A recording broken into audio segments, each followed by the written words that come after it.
Good morning. Welcome to NewsWire here on SportsGrid. Today is Friday as we head toward the weekend, a big day at Augusta National, of course, as the Masters. Who will make the cut?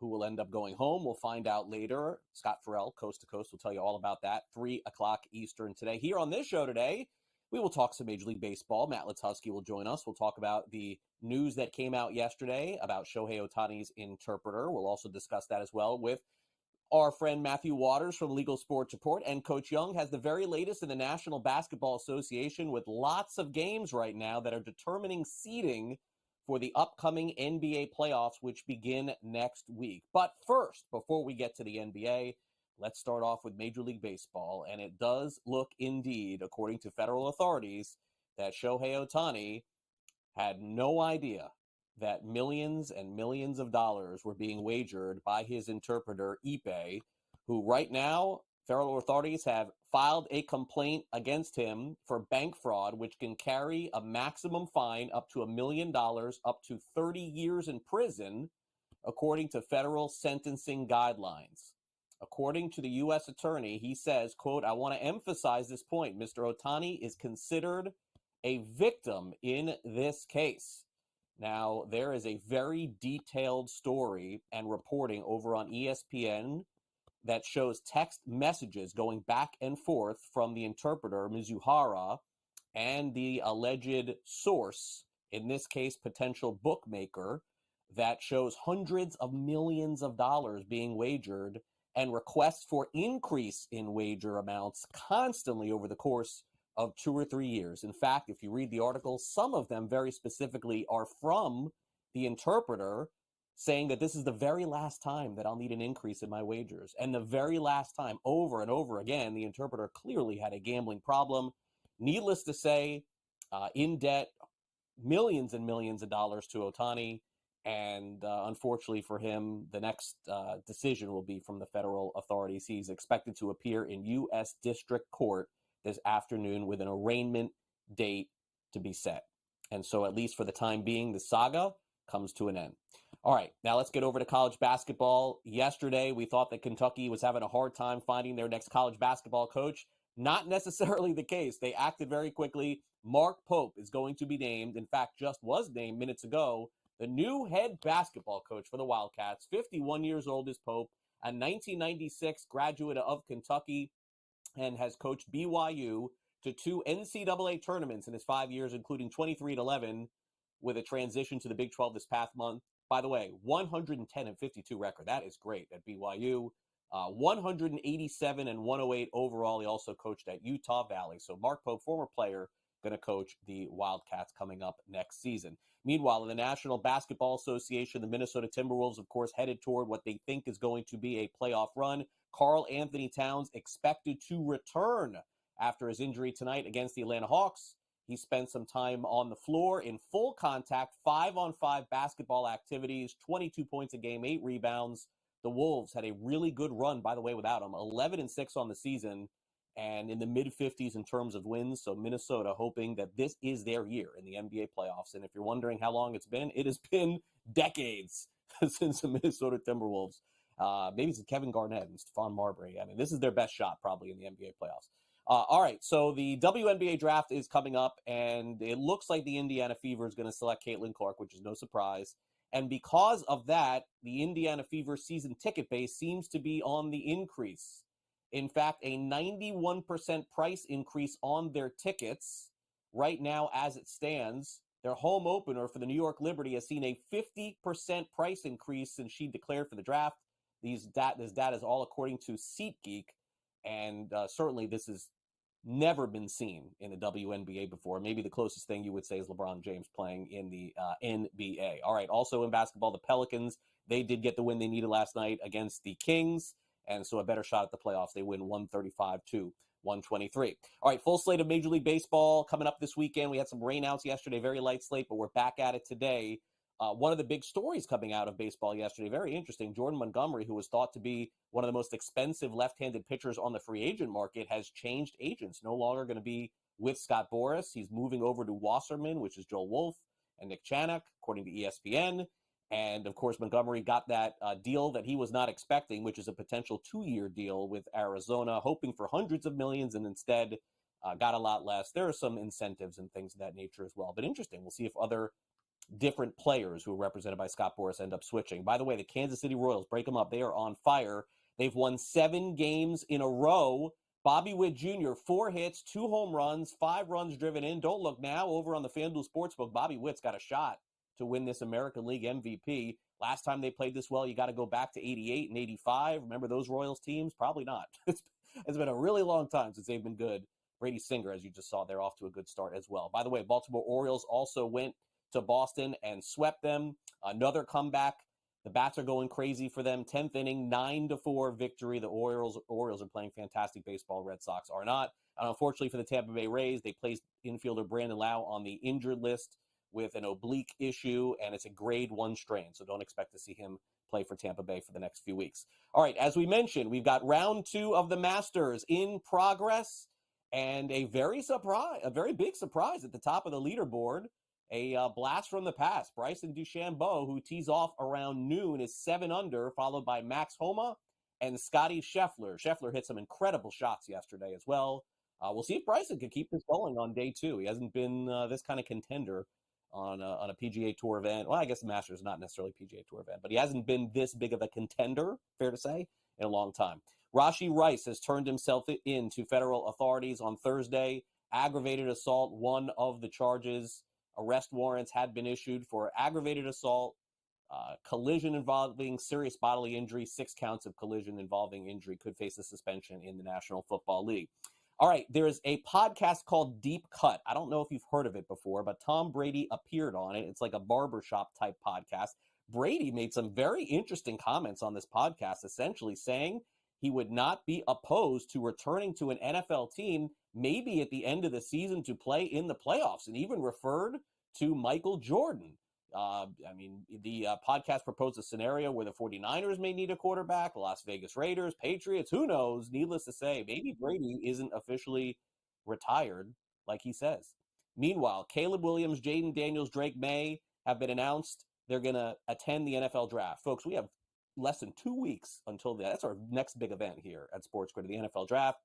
They're projected to go 1, 2, 3. There are some other projection systems that have different quarterbacks, different players going at 3 as well. But over on FanDuel, that seems to be the number 1, 2, 3 favored for the upcoming NFL draft. Although, clearly things can change between now and 2 weeks from now. So that's the very latest in sports going on right now. We got a live look at the Masters coming up in a little bit.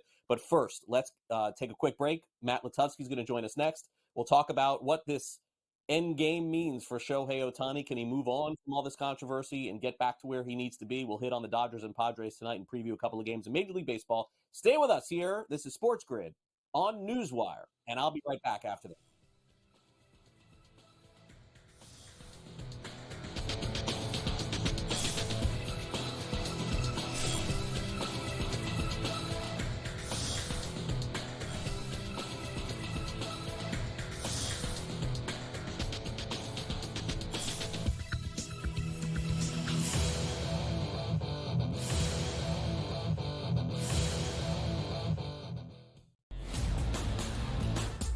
If you passed him up as a Heisman Trophy winner and he lights the league on fire like C.J. Stroud over a Bryce Young, you might not make it as a head coach or in your regime here. I just don't think they can pass over Daniels at number 2. He's sitting at 5.8 goals, saved above average. He has been standing on top of his head for this team, but defense has to help him out a little bit. The Red Wings defense comes alive just a bit. I think that they're definitely going to punch their card. The Early Line, only on SportsGrid. Victor Hovland right now can probably hit it right where he's looking on the range. But the problem is when you get out to a golf course, especially like Augusta National, it's a big, big picture. You can see every shot in the world, but the targets are really, really small. I feel like whoever we pick is going to win. I feel like we have the power to choose the winner of this tournament. I know. I'm surprised more guys haven't reached out. And they might, and they probably will. Only on SportsGrid. 89-87, 0.6 seconds remaining. Big drama here in this game. Always frustrating when your Final Four parlay and bracket gets busted, but here we go. I'm done. Look what he is now. He's on FanDuel, plus 120. Almost even money to win the tournament. So you actually, if you did get him at plus 260, you got a pretty good, better investment than you had before. Just saying. Sports Rage Late Night, only on SportsGrid. Your gut says Miami is going to win, and you should take the over. Your gut also said your NFT selfies would only go up in value. They didn't.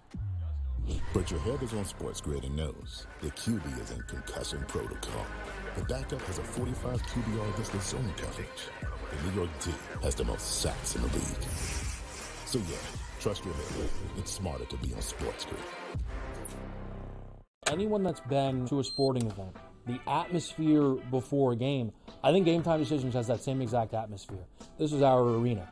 This is what we do. There is going to be an energy to Game Time Decisions that you will feel night in and night out. The excitement you get when you lock your bets in, when you're figuring out what you want to do, we can zone in on the biggest games each night. I want this to be the place that people come to before the games start so they feel as ready as possible to lock in their cards. We are going to hit every single one of those markets that you need to know about. We're going to go through every single thing, and I've got a great team behind me that's going to help me get the job done. There is not going to be a better place, I promise you, than Game Time Decisions to get that new information, react to it, and be able to then bet accordingly. We will have everything at our disposal, and we will use that to our advantage.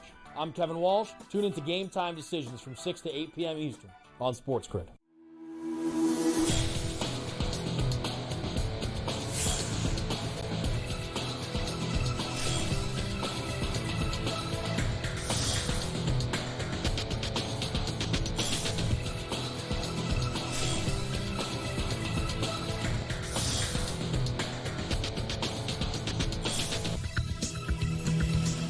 Welcome back to NewsWire here on SportsGrid. Big story in sports that looks like it's coming to an end as Shohei Ohtani's interpreter, Ippei Mitsuhara, could be potentially facing some jail time for fraud. Let's bring in Matt Lutovsky on that, see how this story ends. And Matt, it does appear, at least from every report, including from authorities, that Shohei Ohtani was completely in the dark while all of this was going on.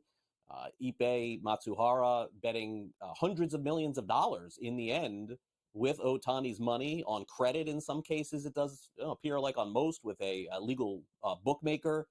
And I guess the only really good news coming out of this is that the fact that there was not a single baseball bet placed. Like that makes me think that, okay, this is sort of like a non-baseball story and more of a fraud story. Do you agree with that?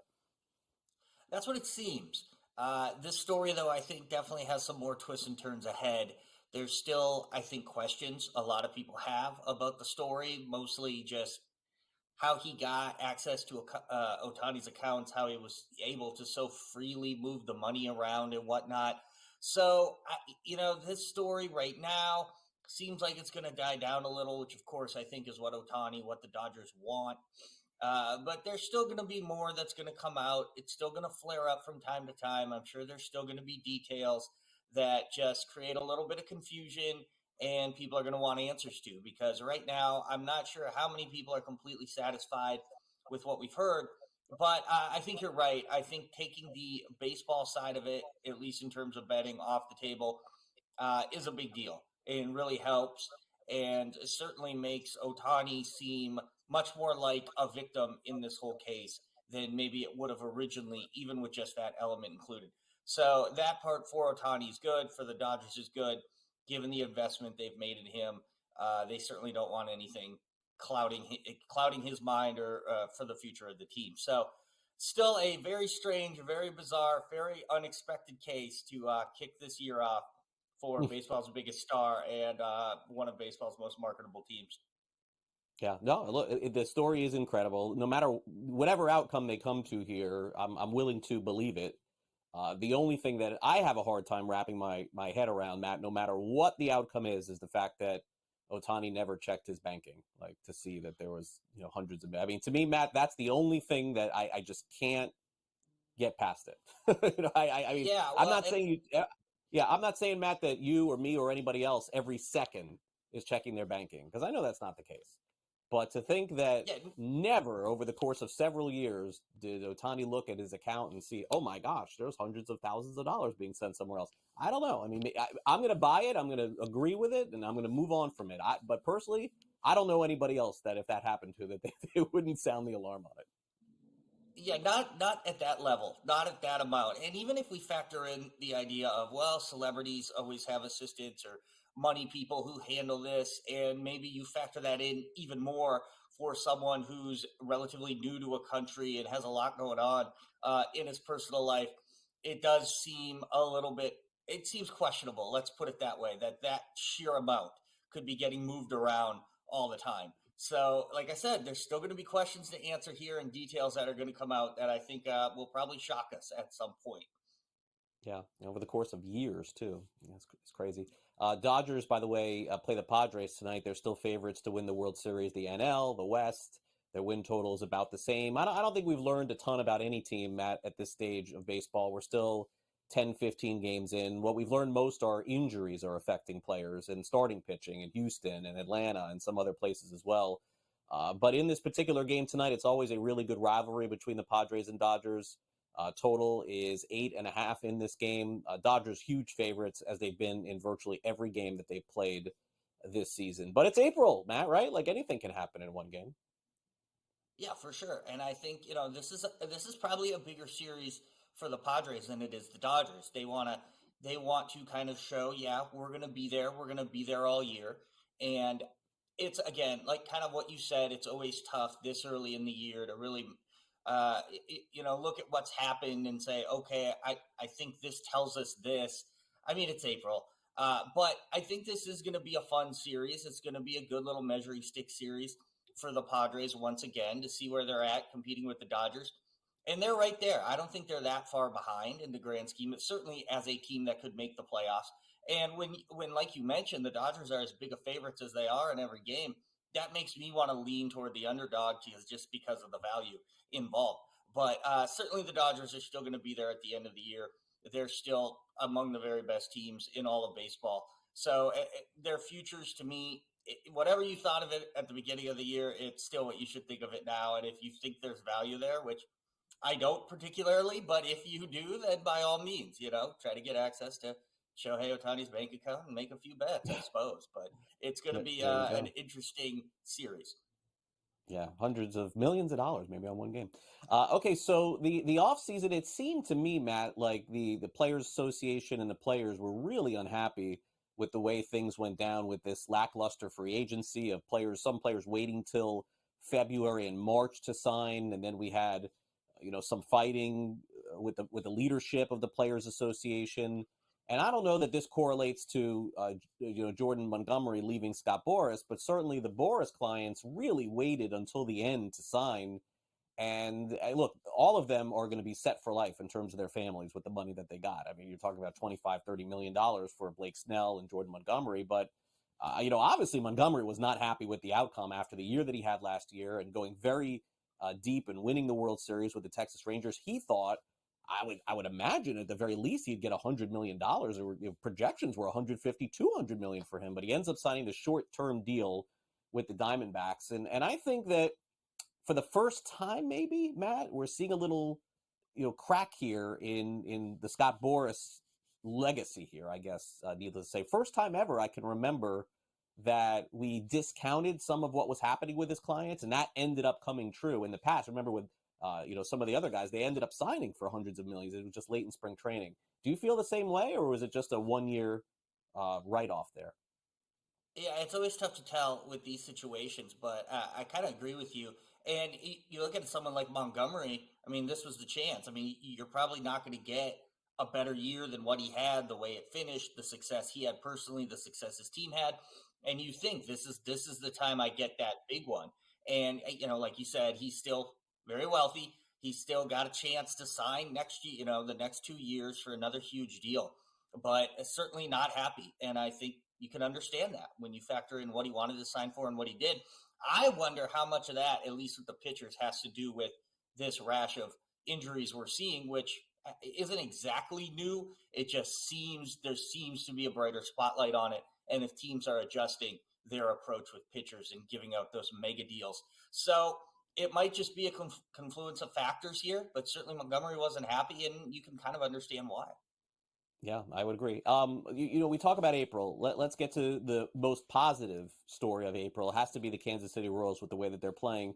And Matt, it's been the biggest adjustment as far as the odds are concerned, especially with the division in the American League Central. They're now 7-1 to win over on FanDuel. That's a massive change from where they started. Is this a team to buy this season? Because the Royals haven't been in contention in a really long time. Do you think that at this moment they're a buy team, a sell team, or a hold for you? I think mostly a hold. Certainly like the way they're playing. They have some good young talent. I'll be interested to see this series, though, because these last couple series for them that they've been very impressive in, beating Houston, etc., they were at home. Now they go on the road. And even if you say, well, it's not against a very good team, yeah, but I want to see a team like the Royals just keep it going from home to road and just keeping the momentum. So I think they're kind of a hold team. Couple maybe things like the win total. I like they could get that, but I'm still not all in on them yet. Division or the pennant. All right. Well, Bobby Witt's numbers would disagree. He's off to a great start, but that's one player, not the whole team. Great stuff, Matt. We'll talk again next week.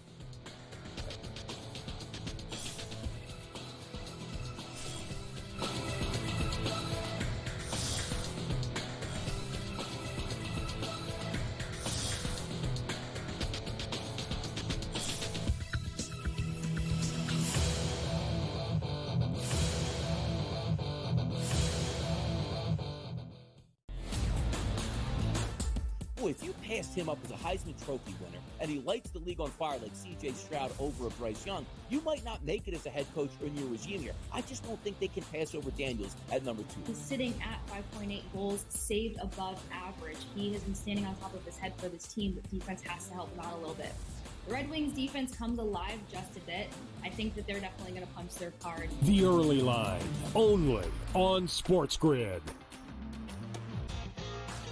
Victor Hovland right now can probably hit it right where he's looking on the range. But the problem is when you get out to a golf course, especially like Augusta National, it's a big, big picture. You can see every shot in the world, but the targets are really, really small. I feel like whoever we pick is going to win. Like I feel like we have the power to choose the winner of this tournament. I know. I'm surprised more guys haven't reached out. And they might, and they probably will. Only on SportsGrid. 89-87, 0.6 seconds remaining. Big drama here in this game. Always frustrating when your Final Four parlay and bracket gets busted, but here we go. I'm done. Look what he is now. He's on FanDuel, plus 120. Almost even money to win the tournament. So you actually, if you did get him at plus 260, you got a pretty good, better investment than you had before.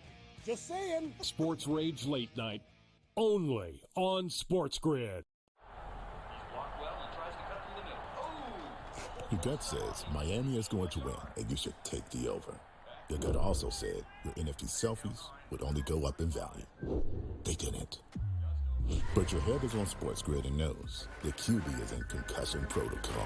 The backup has a 45 QBR distance zone coverage. The New York D has the most sacks in the league.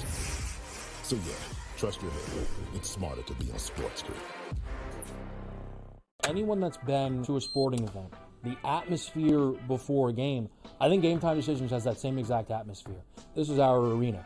This is what we do. There is going to be an energy to Game Time Decisions that you will feel night in and night out. The excitement you get when you lock your bets in, when you're figuring out what you want to do, we can zone in on the biggest games each night. I want this to be the place that people come to before the games start so they feel as ready as possible to lock in their cards. We are going to hit every single one of those markets that you need to know about. We're going to go through every single thing, and I've got a great team behind me that's going to help me get the job done. There is not going to be a better place, I promise you, than Game Time Decisions to get that new information, react to it, and be able to then bet accordingly. We will have everything at our disposal, and we will use that to our advantage. I'm Kevin Walsh. Tune into Game Time Decisions from 6 to 8 p.m. Eastern on SportsGrid.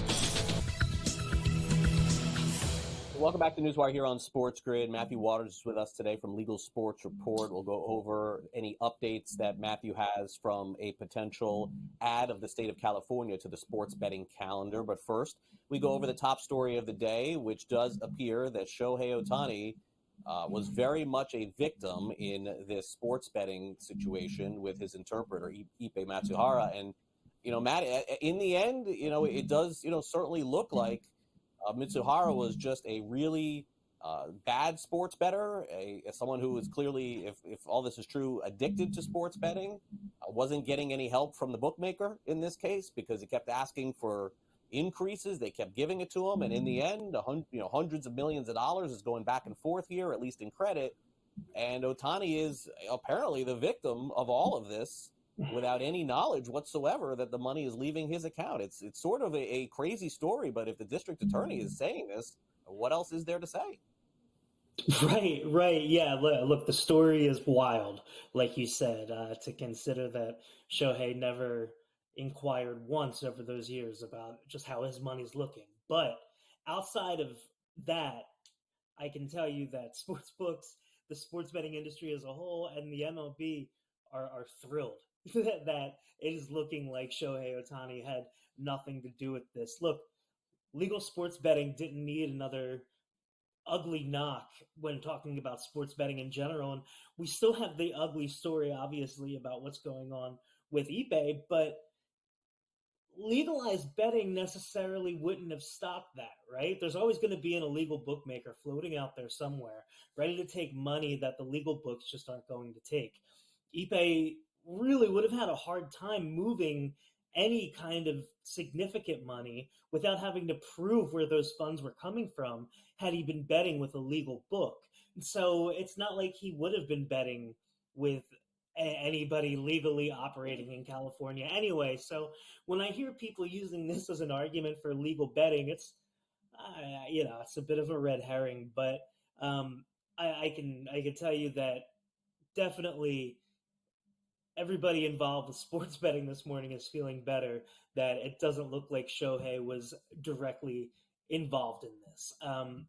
Maybe this will lead to a bigger push from more of the industry to really try to crack down on some of the bigger offshore guys. But at the end of the day, I mean, that's so hard for any jurisdiction in the U.S. to actually pull off that I don't know that we can expect that. So, look, as was said earlier on the show, there's still going to be a lot of twists and turns with this story, but as long as it stays the way that it is now, where it looks like Shohei was the victim and not complicit in some kind of gambling scheme, then everybody on the gambling side should be pretty happy.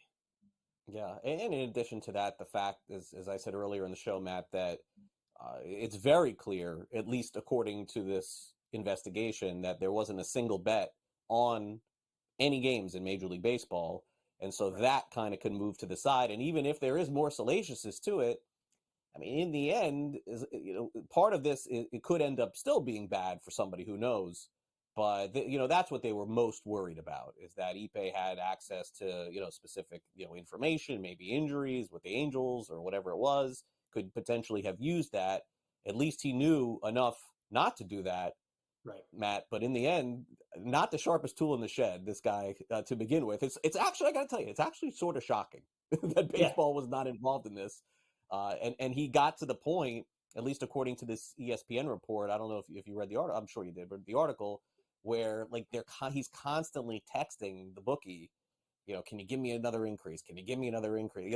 Not once did he use the information that he would have had to make that up, which he could have done. So I guess smart on his point with that. But in the end, a degenerate gambler, to say the least, if indeed all this is true. And I guess, as you discussed and I discussed earlier with Matt Lutovsky, the worst look on this is all just for me about Ohtani doesn't know money's leaving his account like that. To me, as I said earlier, that's the hardest part for me. Right. All right. Anyway, we'll move on. Yeah, let's move on. I could do this for an hour. Let's move on. Let's get to the latest in California sports betting. Man, these people are getting heckled about how poorly this is going in California. Maybe in the end, this will open up some eyes to some people to step in and get some legislation done. But for the time being, a pretty embarrassing situation.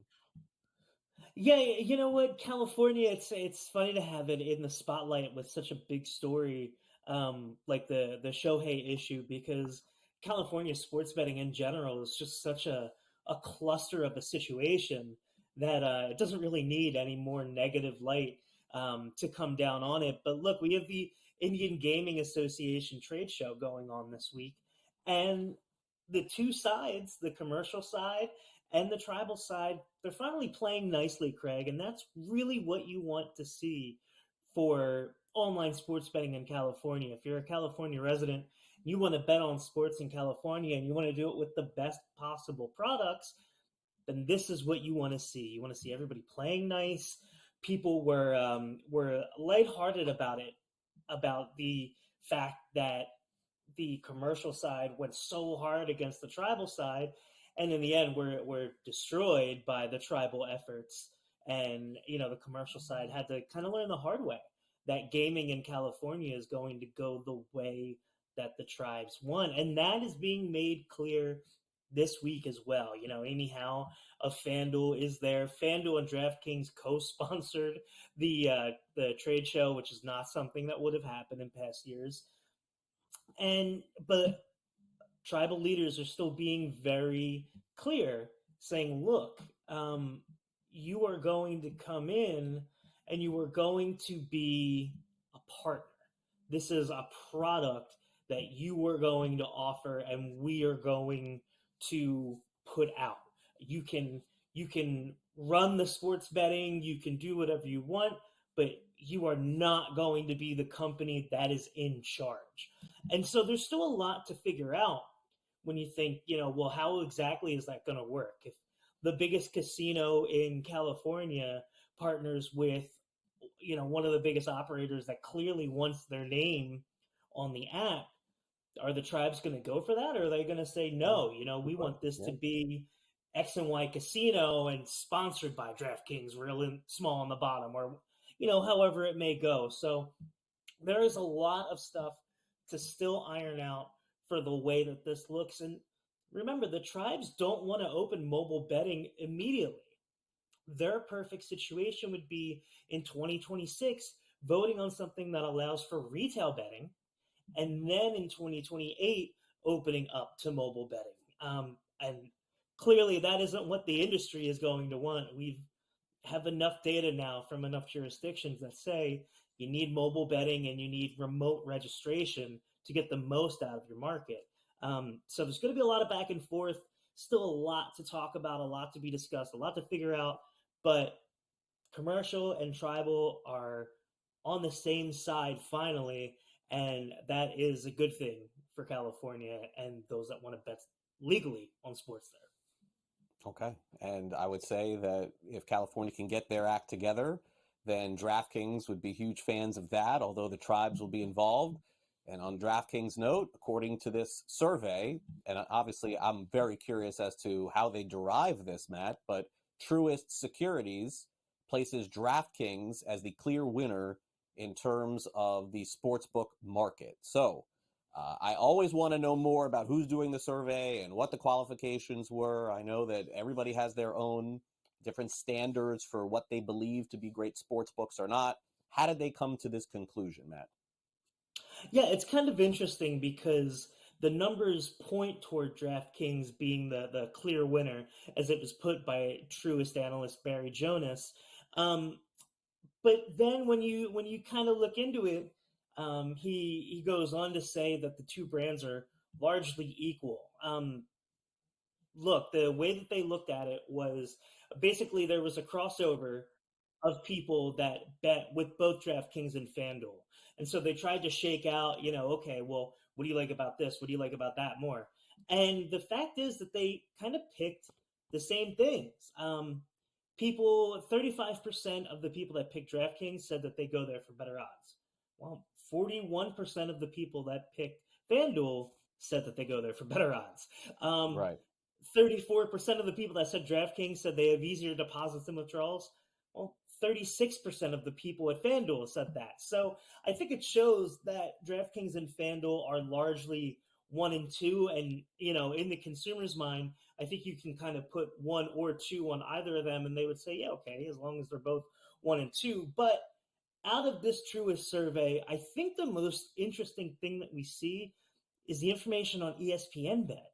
ESPN is the primary app for 44% of the people in the survey to check their scores, and 64% said that there's interest in betting through that service. So, when you think about ESPN, and we talked about Jay Snowden earlier saying that on the Penn side, they're going to be focused on parlay, and on the Disney side, they're going to be focused on integration.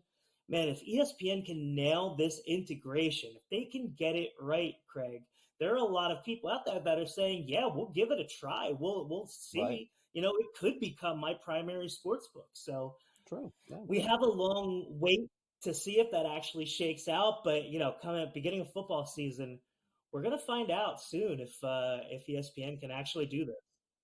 Yeah, no, they're definitely the ones to watch this fall. Not fair to judge them right now, I would say, but this fall, absolutely. All right, Matt, great to see you again. Have a good weekend. We'll catch up again next week here on the show. Thanks again. Thanks, guys. Take care. Latest in the NBA playoffs with Coach Young next.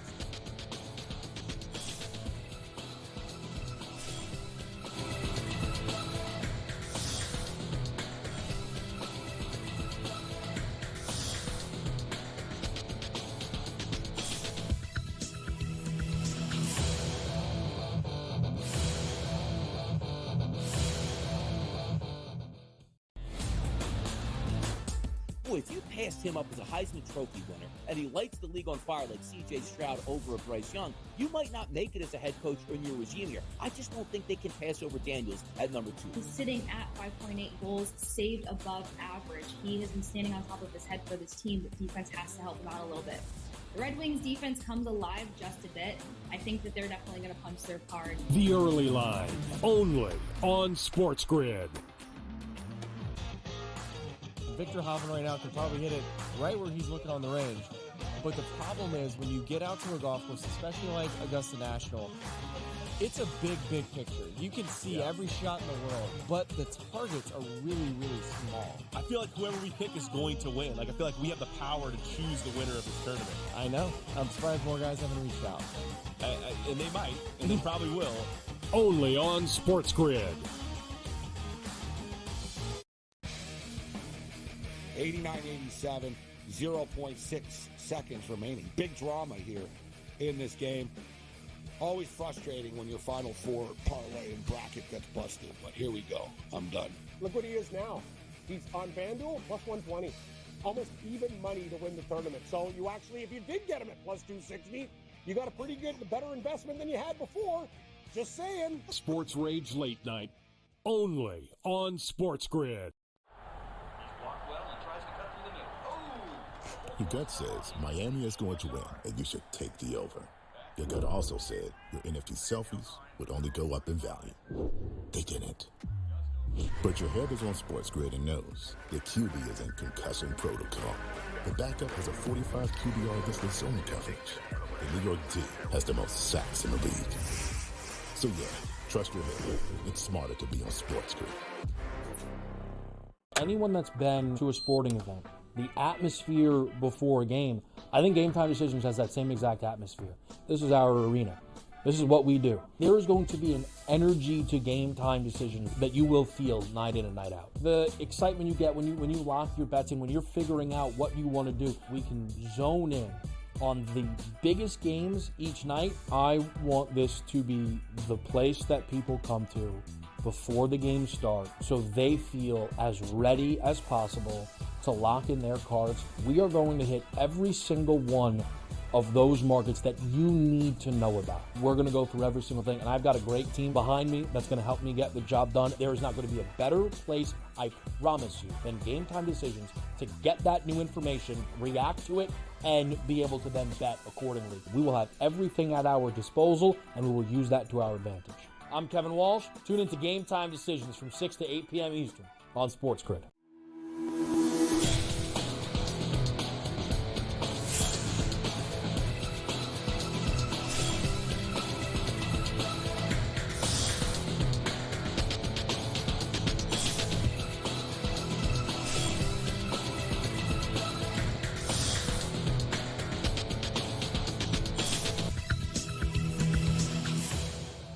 Welcome back to NewsWire here on SportsGrid. It's interesting. Last night when I went to sleep, I saw Coach Young was going to be on the show, and I was going to ask Coach point blank, is Rick Pitino going to be the next head coach at Kentucky? Because I know he's talked about this before. Now I don't have to ask him that question, but we can take a sigh of relief if you're a Wildcats fan. There's no question about that, because they did not waste a lot of time hiring their next coach. So good job by them. Mark Pope has been announced as their new head coach over from BYU, who's had a stellar career coaching there as well. So let's bring in Coach Young. Of course, you can see tomorrow morning and all over the SportsGrid network. Was this the right hire, you think, for the Wildcats? I mean, there's nothing wrong in life with not getting your first choice. It feels like this was their second, and good thing for them that Pope said yes. Good to be on with you, Craig. I don't even know if there was a second. Nate Oates said no. Dan Hurley said no. Scott Drew said no. Right. There's rumors if they even really went after someone like Billy Donovan. But Mark Pope is an intriguing figure. Now, listen, does he move the needle like the others do? No, because he doesn't have the name recognition that the others do. What you're hoping for as Kentucky is Kentucky sells Kentucky, right? If you think about it, most of the coaches they've had have been guys that have won and been big-time coaches before they got there. So Pitino, maybe not Tubby Smith, but obviously Calipari. So to me, you have to hope that Kentucky sells itself, right? But how does Mark Pope sell? He sells that he won a national championship at Kentucky in '96, but more importantly, he runs an innovative, really well thought out, spaced offense, which really allows for shot creativity and the three-point shot to be effective. Why does that sound good? Guards. He should be able to get high-level guards that want to play in the SEC. He'll have a boatload of NAL money to work with. And listen, it could work. It's not the sexy name that maybe people want in Lexington, but sometimes, Greg, the sexy name is not the right name. Fair enough. And I think in the end, Kentucky did a really good job here because, again, you got caught off guard, no question, with Coach Cal, sort of leaving at the 11th hour. And maybe a conversation that we'll have down the line. But right now, we got to focus on the National Basketball Association because with less than a week to go, we've got some major seeding issues going on right now. And very specifically, the Milwaukee Bucks, there's a lot of discussion as to what's going on. I saw a report this morning, Coach, and I forget who it was, and I apologize for that, that it looks like the Bucks are going to sit all their players or something like this tomorrow. Now, I don't know what's going on with this. I know they play Oklahoma City. If I'm not mistaken, I don't know if this game is tonight or tomorrow, just to be clear here. You'll correct me if I'm wrong.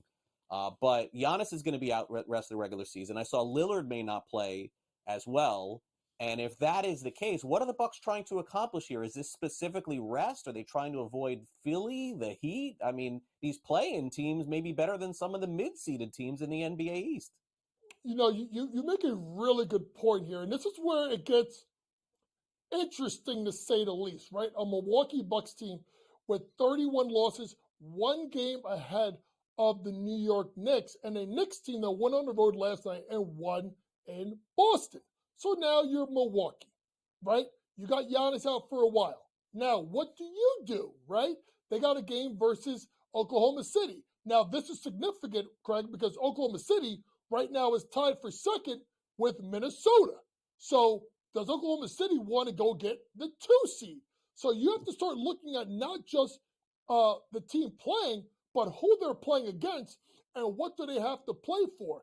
Now, listen, if you are Doc Rivers, do you want to go into the postseason not playing well? I know they won their last 2 games. Right. So to me, it's a tricky spot for all these teams, and this is why it's going to be so fascinating because you can look at, honestly, Craig, let's be honest, 2, 3, 4, right? Then you can also look at 3, 4, 5, 6 in the East. And then in the West, it's 1, 2, 3, and then it's 6, 7, right? And then it's 8, 9, 10. So the NBA, when they did the play-in tournament, they wanted to have intrigue to the end of the regular season. Craig, they have gotten their wish. Yeah, there's no doubt in the Knicks also. I mean, what's crazy about some of these games, Coach? It's like for me, I follow the NBA, but I follow it not as closely as I do, especially with the Major League Baseball season starting in college basketball. And then these lines open up, and we start the show, and I'm like, wait a second, this does not look right. And like seeing Oklahoma City as 14.5-point favorites against Milwaukee, like that doesn't look right tomorrow night. But there it is. So the Thunder, as we've talked about, need the win more than the Bucks. Bucks may not even be part of this thing in their next game. And you see the picture of Lillard. I don't believe he's going to play. So let's break that game down, and then I want to get to the Nets and Knicks. So do you have a position? Isn't it really hard to have a position in any game in the NBA this weekend? It's impossible. And just so you know, that game is tonight. Just so people know, everybody plays tonight. Everybody's off tomorrow. Everybody plays Sunday.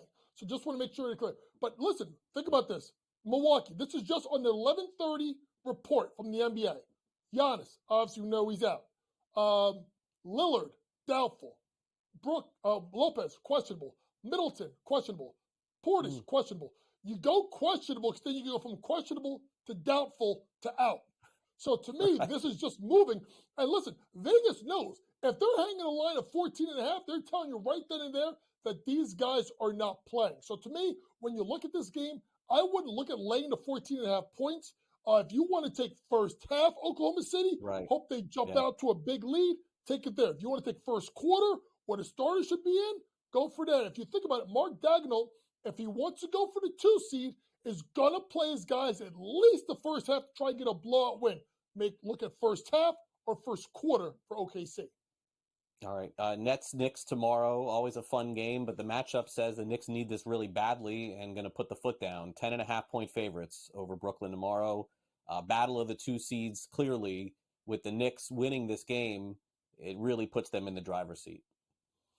Yeah, I mean, the Knicks would like to get that 3 seed. If not, if they can get to 2, obviously would want that. So the next game tonight versus Brooklyn is, it's always a funny affair because of the Villanova Knicks of DiVincenzo, Brunson, and Hart, and obviously their closeness to Bridges. To me, the Knicks want to get this win. Same thing, first half. Nets have been god-awful down the stretch. I wonder if Sean Marks is going to have a job at the end of this year. He absolutely should not with the dumpster fire that's going on in Brooklyn. The last game they played, obviously, they won, I do believe, against Toronto. But the game before that, they lost by 30 to Sacramento. Anytime they played someone that means something to them, they get blown out. I won't touch the whole game. I'll take the Knicks first half at home. All right, Indiana and Cleveland tonight. Let's get to it. Cavs -3. Cavs the 4 seed, Pacers the 6. But fluid situation here. This could get flipped if Indiana was to win tonight. Yes, and if you look at it, this is a team in Cleveland that is it's kind of, I'll be honest with you, kind of limping to the finish line here. Obviously, they've gotten Donovan Mitchell back, but they have not played really good basketball as of late. The line has moved all the way almost to a 2.5 or so. But I'm going to trust right now Cleveland. I think Cleveland needs this. I think they want to stay. They don't want, I think, honestly, they don't want a part of the Knicks. I think they can say whatever they want. The Knicks see them, the Knicks see blood.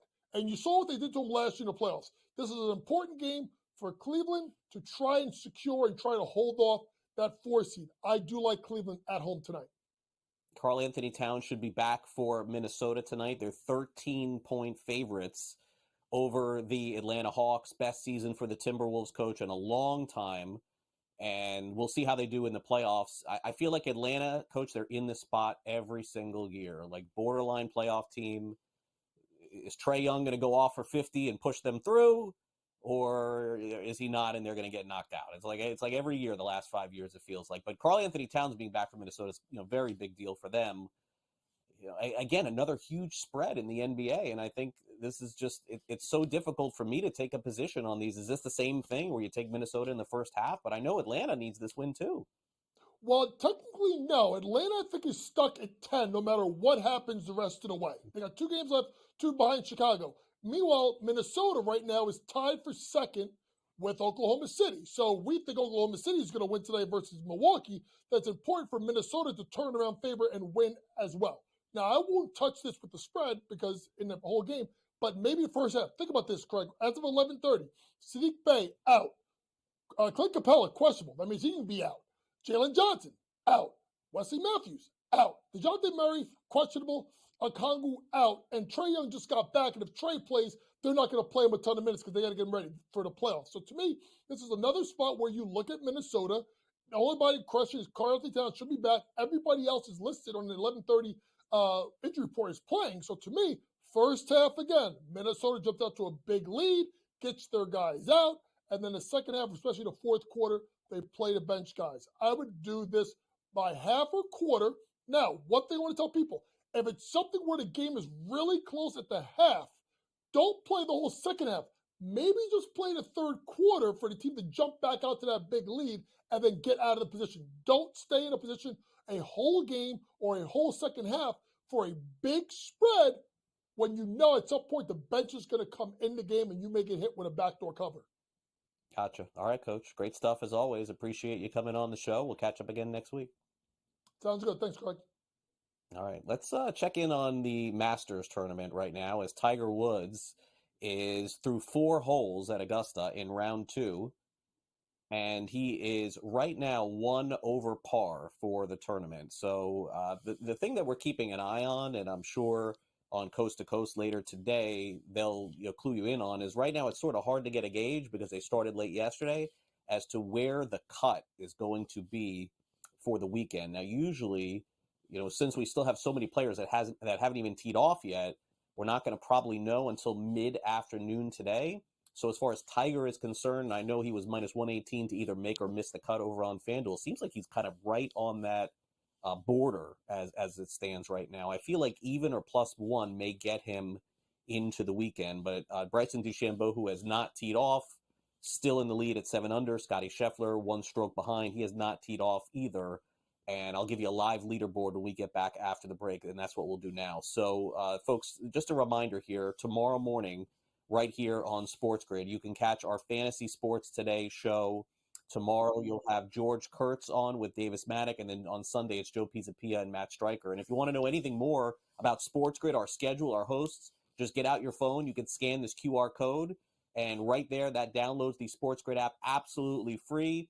Great videos, all kinds of updates throughout the day. I call it your second screen viewing for those of you who are watching sports. You can use this app in order to get the very latest odds, picks against the spread in a lot of the games and all the different sports. It is the SportsGrid app. Make sure you download it now. All right, so we'll take one final time out here on the show on this Friday on NewsWire. When we come back next, it's a live leaderboard of the Masters, and we turn it over to the early line coming up at the top of the hour. So make sure you stay tuned to that. Of course, in-game live game time decision, Gabe and company, all ready to go for tonight's Masters recap, looking at also the NHL, the NBA, and of course, Major League Baseball as well. We'll be back to wrap it all up right after this quick break. Don't go away.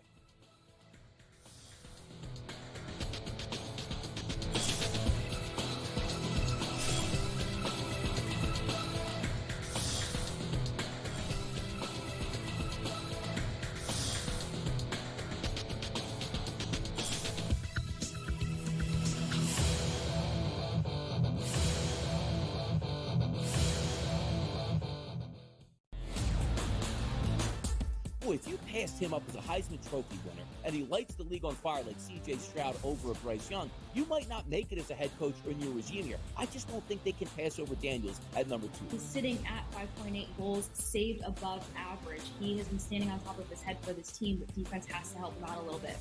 The Red Wings defense comes alive just a bit. I think that they're definitely going to punch their card. The early line, only on SportsGrid. Victor Hovland right now can probably hit it right where he's looking on the range. But the problem is when you get out to a golf course, especially like Augusta National, it's a big, big picture. You can see every shot in the world, but the targets are really, really small. I feel like whoever we pick is going to win. Like I feel like we have the power to choose the winner of this tournament. I know. I'm surprised more guys haven't reached out. And they might, and they probably will. Only on SportsGrid. 89-87, 0.6 seconds remaining. Big drama here in this game. Always frustrating when your Final Four parlay and bracket gets busted, but here we go. I'm done. Look what he is now. He's on FanDuel, plus 120.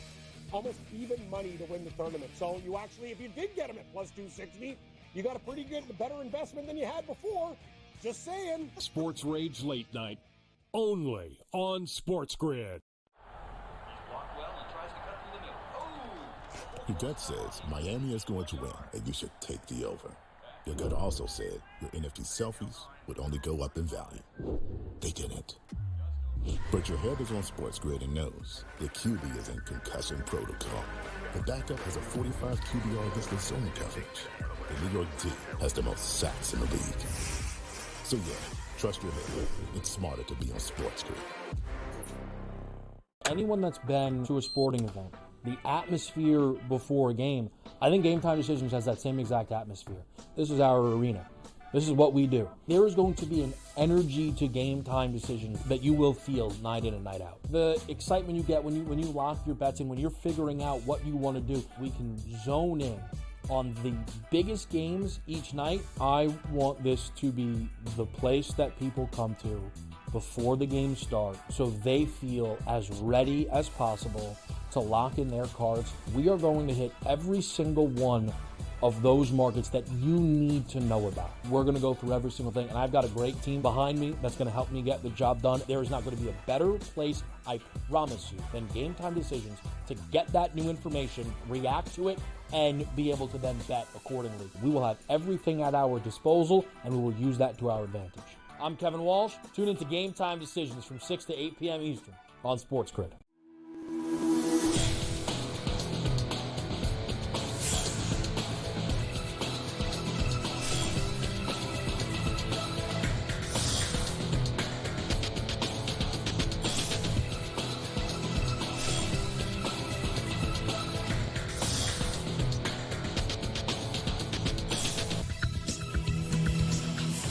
Welcome back to NewsWire. Sunday, late afternoon. Many of you will be parked on your couch somewhere watching the end of the Masters at Augusta. Who knows who will be there in the end, but here's who is there right now. Bryson DeChambeau led going into today, and he has a new leader tied with him. It's Max Homa through 4 holes, is now 7 under par. So those two, Homa, DeChambeau, tied at the top of the leaderboard at the Masters. Scotty Scheffler tees off at 1:48 Eastern. He is 6 under par.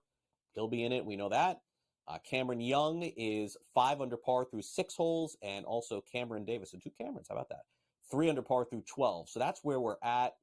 You know, if these scores kind of hold, I think you probably can be 1 over and make the cut. I think going into the weekend. But again, we're so far away from that. I love trying to project this stuff, but it's really hard to do because of the delay.